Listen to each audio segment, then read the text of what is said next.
Some more pictures of the pupils using the beams. Maddie here will be one of the students who would use one of the mittens. So again, the slightest movement through the beam in her chair would be taken under the beam. Or at times, again, you'll see somewhere further down, we've got a white bean bag. And so the students with the hoist will be taken out onto the white bean bag. And so the bean bag still reflects everything on, and they're comfortable under the beams and can use the slightest movements to impact on those technologies there. Anything else, Anna, with that one? Interactive floor. As you've seen, the effects of that are well kind of described already. What's interesting is, again, our older students who, a very challenging young lady who's now just left us, so she had a year's worth of this with us. She's obviously 19 now and left, and Jessica would find really she was very limited in her motivations and her interests. It was centred around people meeting her needs at that moment and having two adults at either side of her.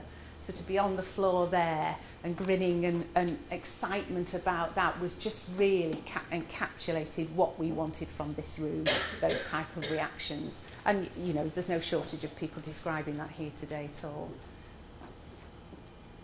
Again, more use of the floor. Thierry with the bottle, so he's obviously got the beans going as well as Jack here with the water space. Again, these are pictures that you've seen plenty of videos of.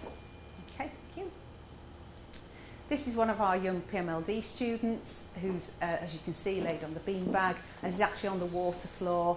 And because he does have some movement of his hands, so he is reacting to and focused on the ripple effect that he's creating. And what's so fabulous about that, as you've seen from some of the sensory and relaxation ones, when it's all closed down to the blue, when you come to the end of your session, and the water's on the floor with the tinkling sounds of the water and the bleep sounds of the underwater sounds or the coral and swishing sounds, it is a really, really fantastic feel. And the whole of even our most kind of excitable and hyperactive youngsters, you can feel the whole atmosphere just go right down. And it's just a lovely way to end the session and to go back to the classrooms in a really calm and centred moment. And staff have asked if they can hire the room out, and we've said yes. So it has a really nice effect. Thank you. Yeah, more examples of the floor. Some of our students with the most complex needs.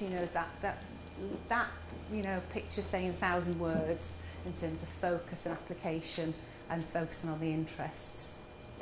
We use it very much in a curriculum fashion. We'll go into a bit of that at the moment.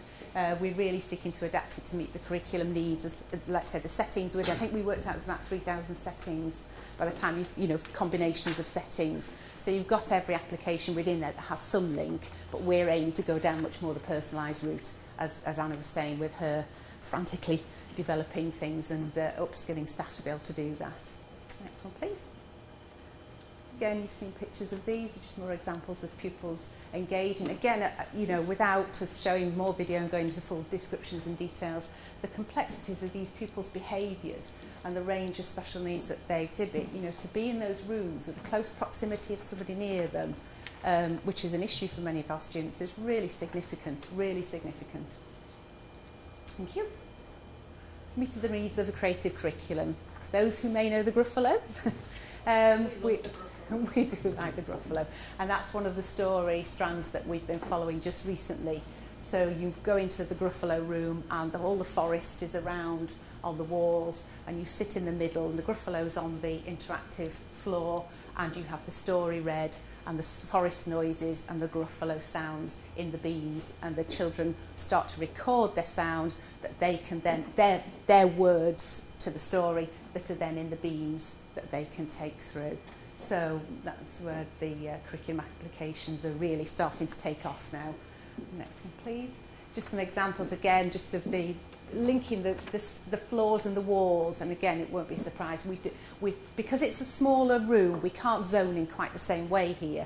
So you go in and it's all encompassing. So the whole story will be around the walls and matches on the floor.